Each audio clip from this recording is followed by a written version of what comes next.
Today's programme is about Gandhi. If you'd been around in 1931 and just happened to be outside St James's Palace in London on the 12th of September, you'd have seen a lot of very distinguished people arriving for a conference about the future of the Indian Empire. There were British ministers in black coats and striped trousers, Indians in turbans and strange hats, but nothing very colourful, because even though some of the Indians were princes, they wore dark colours and weren't covered with jewellery as most of the onlookers thought they would be. No, the only odd-looking character was an ugly little man with a bald head, uneven teeth, and steel-rimmed glasses, wearing a sort of rough blanket over his shoulders and very little else. His thin brown legs were bare, and on his feet he wore sandals. His name was Mohandas Karamchand Gandhi, and a few months before he'd been in jail. Practically everybody in British ruling circles believed this frail-looking man a dangerous revolutionary. When the Viceroy of India had invited him to an informal talk in New Delhi, a week or so after his release from jail in January 1931, Winston Churchill had practically burst with fury. This is what he said about him, and you can just imagine how it must have sounded in that rich Churchill voice.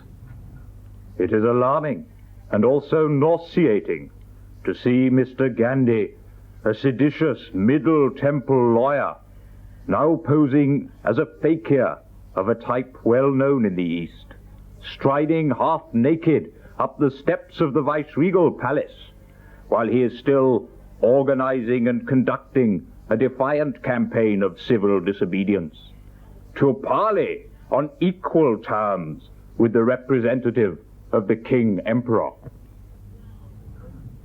And here he was again, striding, half naked, into the conference room in the palace of the King Emperor himself, to parley with the King Emperor's Prime Minister, though parley, besides being rather a fancy word, isn't accurate, for Gandhi had not really come to London to negotiate.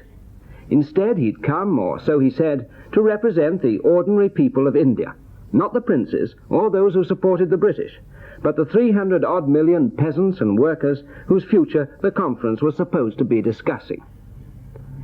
And nobody at the conference accepted this claim, and quite a lot strongly denied it. Not that this worried Gandhi. He was absolutely convinced that he, and he alone, spoke for India. And he did, in fact, represent a great many of India's people. He was the leader of the largest political movement against the British, the Indian National Congress, and a few million Indians believed he was a kind of saint. Now, how did this Middle Temple lawyer, as Churchill correctly called him, get to be such an important figure? For India, the story goes back to 1919 and begins with a massacre. But for Gandhi, it goes back even further and begins with a court case in South Africa. After becoming a lawyer in England, Gandhi had gone to South Africa way back in 1893 to fight a legal case for an Indian merchant. There were quite a lot of Indians in South Africa. Some were merchants, but most of them had been what was called indentured labour. That means they'd gone to Africa to work on a sort of fixed contract, which meant they couldn't leave their jobs until the contract ended. It was a nasty arrangement, as the labourers were badly fed, overworked, and their living conditions were pretty awful. Slavery is almost the right word for it. A large number of Indians had stayed on after their contracts expired, and some of them had set up very successful businesses. British businessmen in South Africa didn't like this, and they persuaded the government to pass laws preventing Indians from owning property, from voting, and things like that. The idea, of course, was to squeeze Indians out of business, and if possible, make it so uncomfortable for them that they'd go back to India. It was against these laws that Gandhi organized Indians in South Africa. Now, while he was there, Gandhi got a lot of very odd ideas out of books. The most important, and the ones that really interest us, were about what later came to be called non-violent non-cooperation. It's a bit of a mouthful, but it does mean what it says.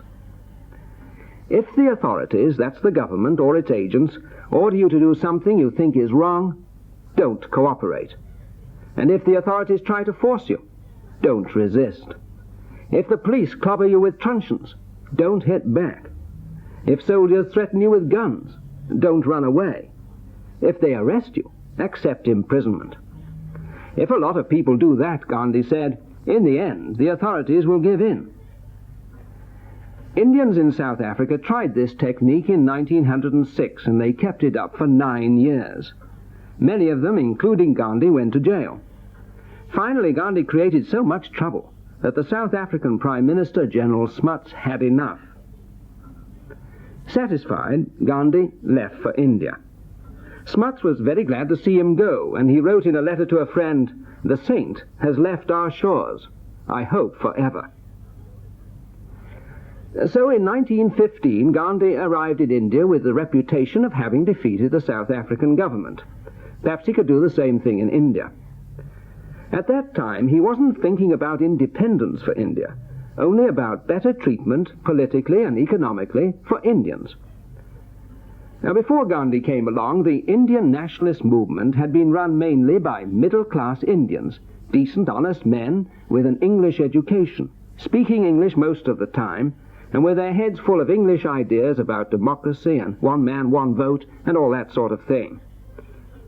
They didn't have any following among ordinary people who didn't understand what they were talking about.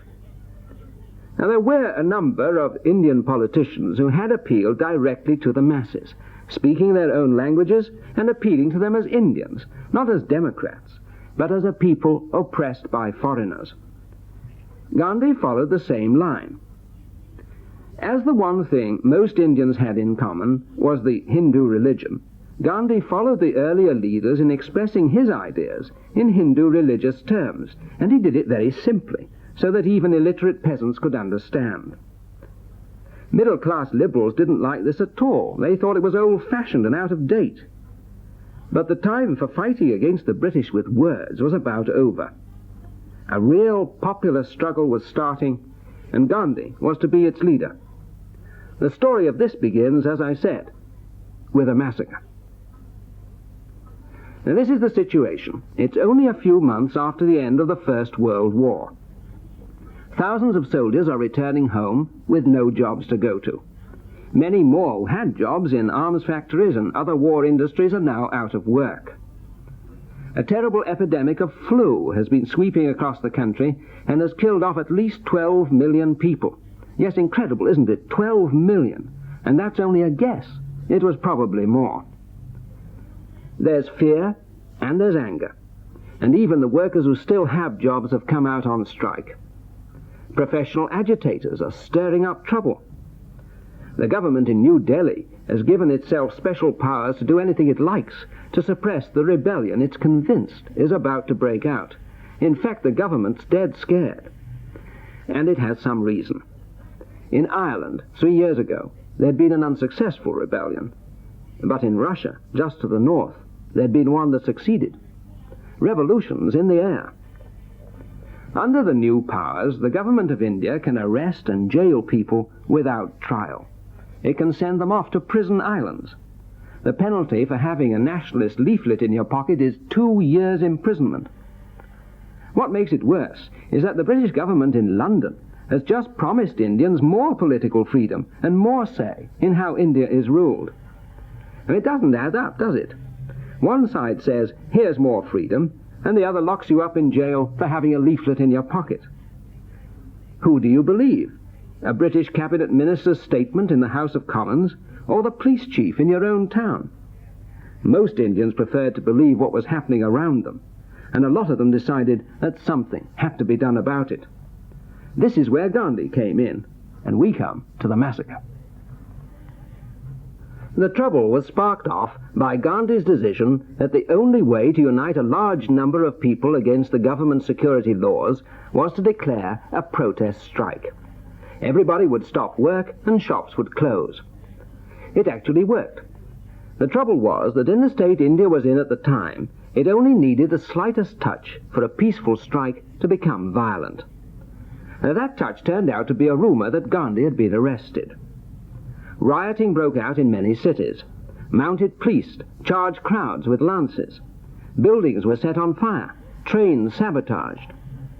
The worst trouble was in the Punjab in northern India, and particularly in the town of Amritsar, the holy city of the Sikhs.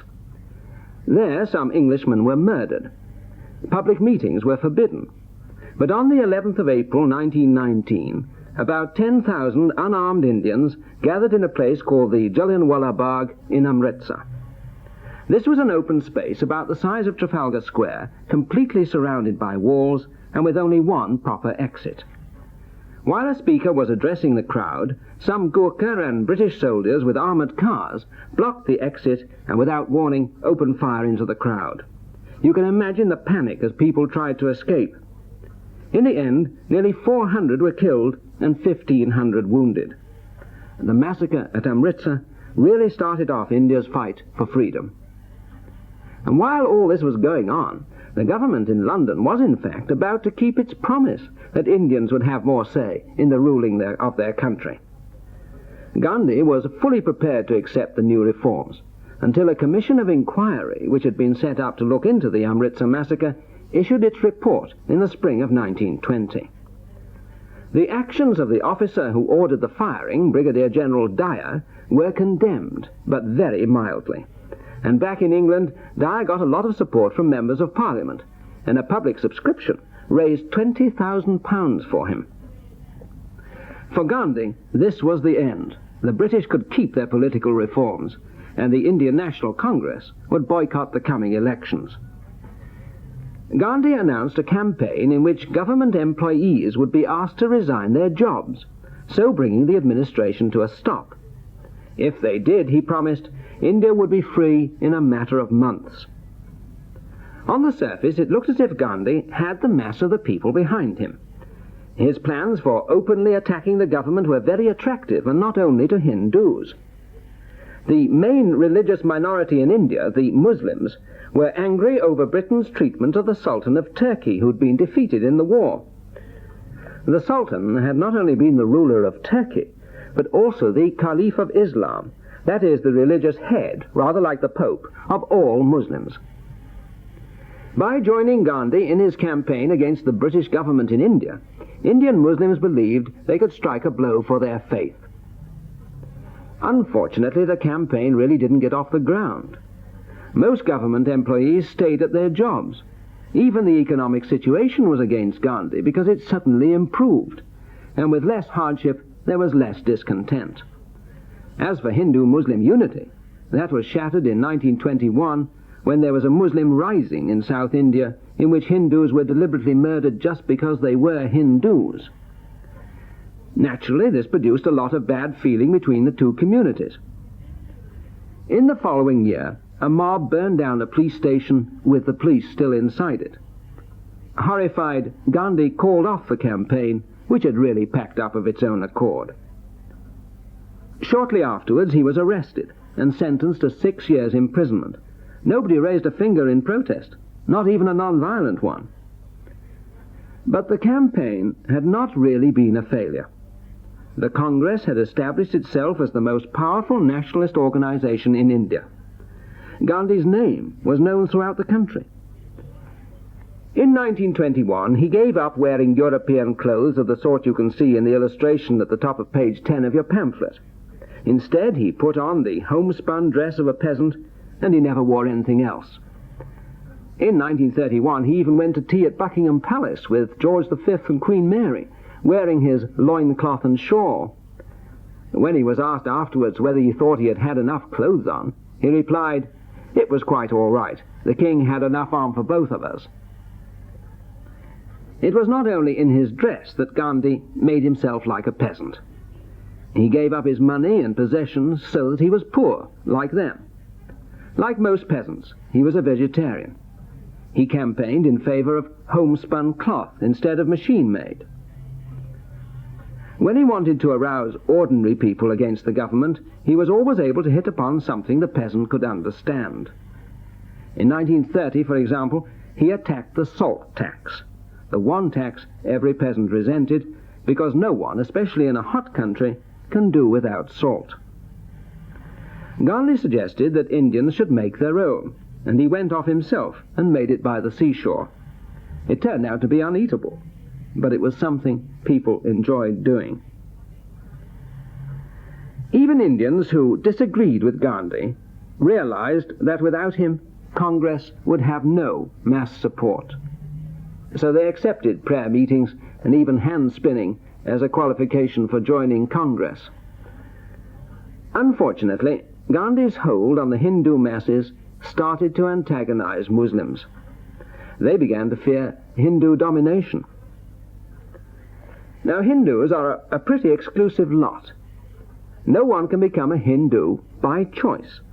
You can't be converted as you can to Christianity. Hindus are born Hindus and stay Hindus. No Hindu really believes another when he says he's stopped being one. If you want an example, take Pandit Nehru.